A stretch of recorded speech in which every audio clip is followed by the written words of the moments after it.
Chers amis, chers frères et sœurs, bonjour. Aujourd'hui, on va parler de l'arche de l'alliance ou du pacte. Celle-ci était couverte avec le propitiatoire, hein, et se trouvait au centre du lieu très saint. Nous pouvons la représenter comme un coffre avec des dimensions relativement petites qui aussi furent données à Moïse par Dieu lui-même. 1 mètre à peu près 25 de long par 75 de large et 75 aussi de hauteur. Elle était faite du bois d'acacia recouverte complètement d'or. Complètement d'or. Nous pouvons de suite reconnaître l'image de Jésus-Christ dans sa parfaite humanité, le bois d'acacia et sa divinité dans l'or, dans la couverture d'or. Le fait qu'il n'y ait aucune autre chose, seulement l'arche dans le lieu très saint et qui se trouve au centre indique le lieu qu'occupe Jésus-Christ dans le cœur, dans les pensées et dans les plans de Dieu. Nous nous rappelons aussi de cette voix qui provenait du ciel, quand Jésus-Christ fut baptisé par Jean dans le Jourdain, qui disait « Celui-ci est mon Fils aimé ». Se trouve dans Matthieu 3, verset 17. Il est l'image visible de Dieu, le premier de toute la création, parce que par lui ont été créées toutes les choses qui sont dans les cieux, sur la terre, visibles, invisibles, soit trône, soit domaine, soit principauté, soit tous les pouvoirs célestes. Tout fut créé par lui et pour lui. Il est avant toutes les choses et toutes les choses dans lui ou en lui subsistent. Ceci se trouve au livre de Colossiens, chapitre 1, verset 15 au 17. Et il faut faire attention. Il est l'image du Dieu invisible. Jésus-Christ est l'image de Dieu invisible. Les plans divins s'accomplissent en lui.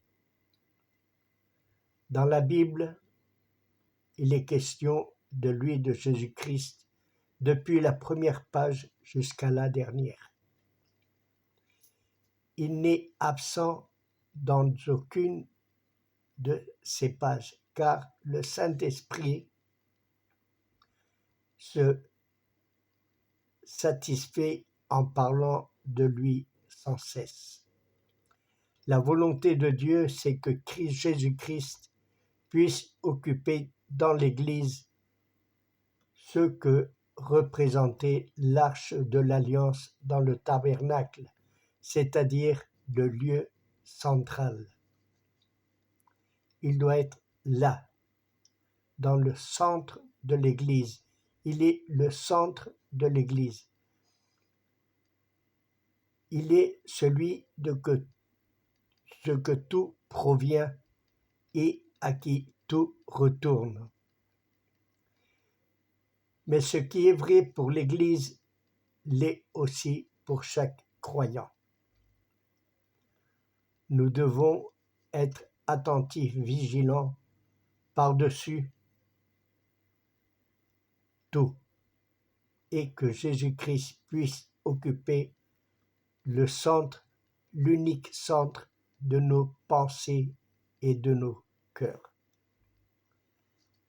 Jésus-Christ doit occuper le lieu central dans l'Église, mais aussi le lieu central dans nos cœurs et dans nos pensées. Le titre de l'Arche de l'Alliance avait aux yeux des Israélites une très grande importance, car il avait une signification visible de l'alliance de Dieu avec son peuple, qu'il avait fait au pied du mont Sinaï. Sa présence dans le lieu très saint constituait une preuve tangible que cette alliance n'était pas imaginaire, mais qu'elle existait réellement. De même que Jésus-Christ est venu être la garantie d'une nouvelle alliance, combien plus excellente. Sa présence dans le sein de l'Église est pour le chrétien ce que l'arche représentait aux Israélites. Le fait de que Jésus-Christ est présent, qu'il actue et qui se manifeste au milieu des siens. N'est-ce pas ceci une preuve certaine de que nous ne rêvons et que notre salut est une réalité? Dans l'intérieur de l'arche et par ordre de Dieu, Moïse a mis les tables de la loi, c'est-à-dire les 2 tables de pierre sur lesquelles le doigt de Dieu avait écrit les commandements, c'est-à-dire le décalogue, qui sont le centre de la loi divine. Dans le psaume 40, nous lisons « Ta loi est au milieu de mon cœur ». De toute évidence, dans ce psaume est prophétique, et les paroles doivent être considérées comme sortant de la bouche de Jésus-Christ, se l'appliquant à lui-même. N'est-ce pas lui qui a dit à l'âge de 12 ans à Marie et à José, « Ne saviez-vous pas que dans les négoces de mon Père, je dois être occupé » dans Luc chapitre 2. Les évangiles nous le montrent dans tout le large de sa vie et jusqu'à la mort, plein de zèle, du même zèle pour la volonté de Dieu, notre Père. Ainsi, dans l'ancienne alliance, la loi de Dieu était gravée dans des pierres qui ont disparu. Dans la nouvelle, elle est gravée dans la table de chair que constitue le cœur de Jésus-Christ. Et ceci pour toute l'éternité. Telle est la merveilleuse différence entre les 2 alliances, ou les 2 pactes. La première était l'ombre de ce qui allait venir, qui est toute une réalité. C'est-à-dire la première était gravée sur des tables de pierre. Celle-ci est gravée dans le cœur même de Jésus-Christ. Après ceci, nous avons dans l'arc aussi un vase plein de manne qui devait servir d'aliment au peuple pendant qu'il marchait par le désert. Nous avons aussi la branche d'Aaron, le souverain sacrificateur, le souverain prêtre, celle qui miraculeusement a refleuri quand la révolte de plusieurs Israélites. Il n'est pas trop nécessaire de nous arrêter là-dessus, car ces symboles, la manne, c'est l'image de Jésus-Christ comme le pain de vie, comme lui-même l'avait enseigné à ses disciples. Je suis le pain de vie, avait dit dans les évangiles de Jean. Et la branche d'Aaron, ce morceau de bois sec qui d'un coup a refleuri et a donné des fruits, représente prophétiquement Jésus-Christ qui est descendu de la croix comme un cadavre pour retourner à la vie, pour apparaître le jour de Pâques transfiguré et plein de pouvoir, c'est-à-dire plein de pouvoir. Il avait refleuri et il donna des fruits. Le contenu de l'arche symbolise à Jésus sous 3 aspects. Premier, en ayant la loi de Dieu dans son cœur, en la vivant et en obéissant. Le deuxième, il était et il est le véritable pain de vie qui est descendu du ciel. La manne était seulement un symbole de ce qui allait venir. Et troisièmement, en étant possesseur du pouvoir de la résurrection. Mais comme les chrétiens, nous devons nous ressembler à notre divin modèle. Le contenu de l'arche typifie ce que nous devons être. Plus le Seigneur occupe le lieu central dans nos cœurs, plus nous vivrons les réalités contenues symboliquement dans l'arche. La volonté de Dieu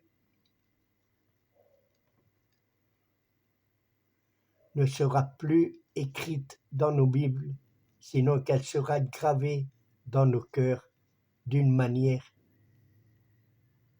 impossible à effacer.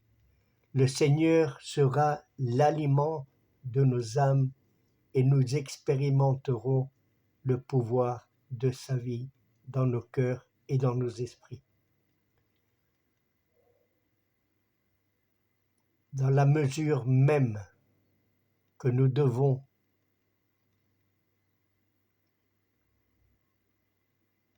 nous transformer à l'image de Jésus-Christ dans notre nouvelle naissance. L'arche sera l'exact symbole de notre vie intérieure. En ayant la loi de Dieu gravée dans le centre de nos cœurs, en mangeant et en buvant de Jésus-Christ et en étant en renaissant avec les fruits du Saint-Esprit.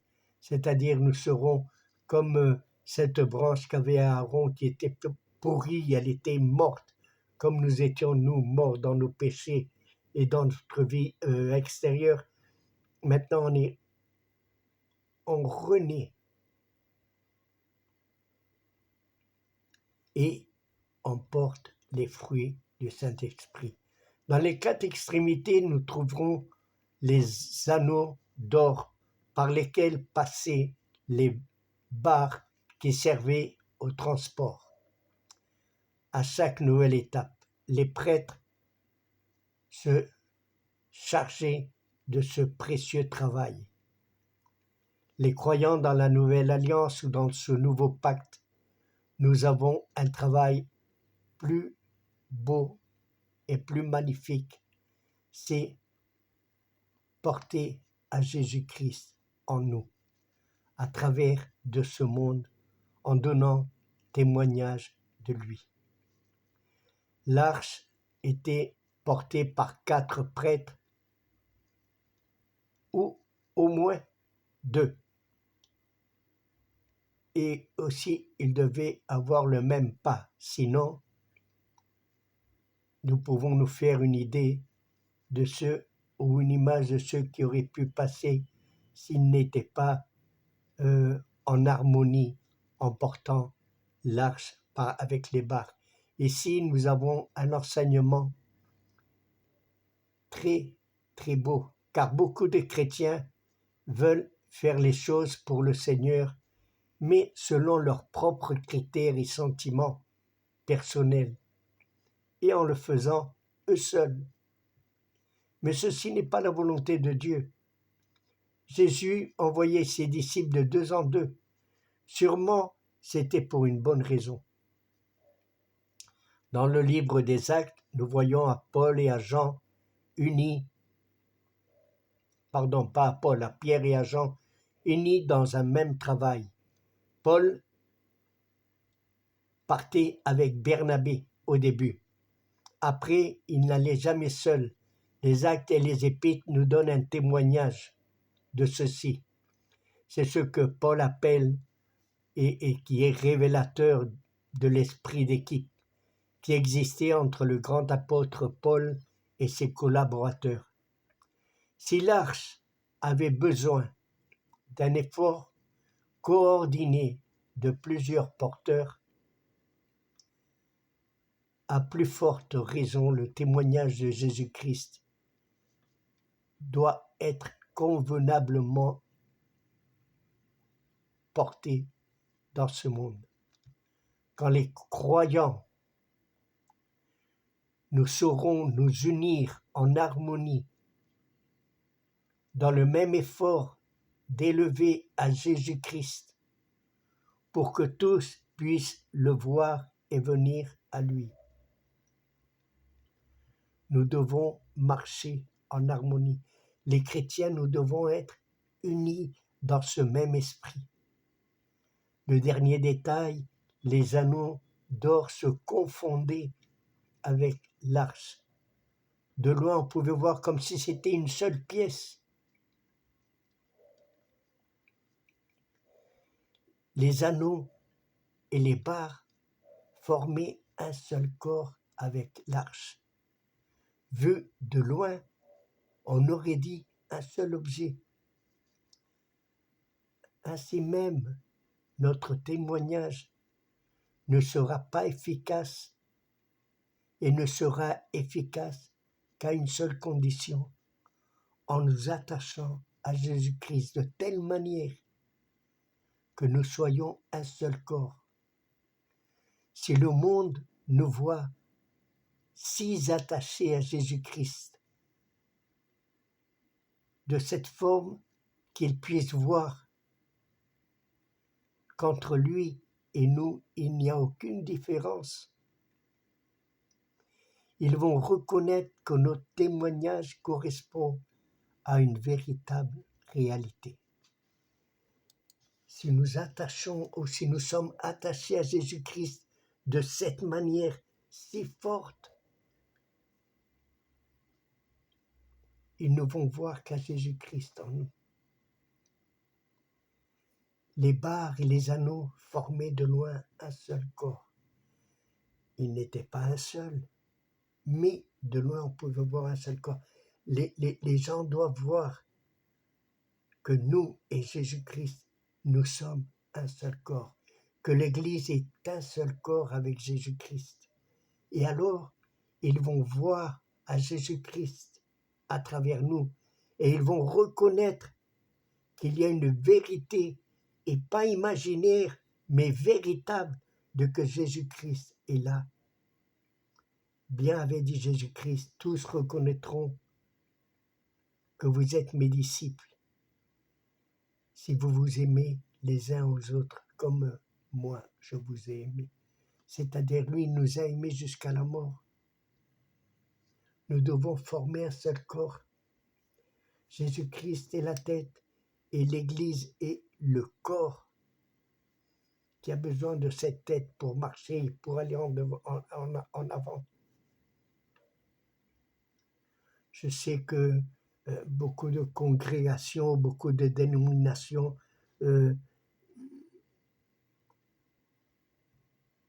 disent avoir chacun sa vérité, mais ceci n'est pas vrai. La seule vérité, l'unique vérité, c'est Jésus-Christ, il n'y en a pas d'autre. L'Église est une seule. On ne peut pas dire, moi, je suis dans la véritable Église. Vous êtes tous, vous vous êtes trompés. Non, l'Église est un seul corps. Et nous le formons les croyants. L'arche de l'Alliance était là comme un symbole de la présence de Dieu. Jésus-Christ dans nos vies est le symbole de que Dieu est vivant et que Dieu habite en nous. Je vous laisse là. Shalom, Maranatha. Nous nous verrons sûrement la semaine prochaine et nous allons parler du propitiatoire, c'est-à-dire le couvercle de l'arche de l'Alliance. Et ensuite, nous allons essayer de terminer le plus vite possible cette étude sur le tabernacle. Que le Seigneur vous bénisse à tous et à la semaine prochaine, si Dieu le veut.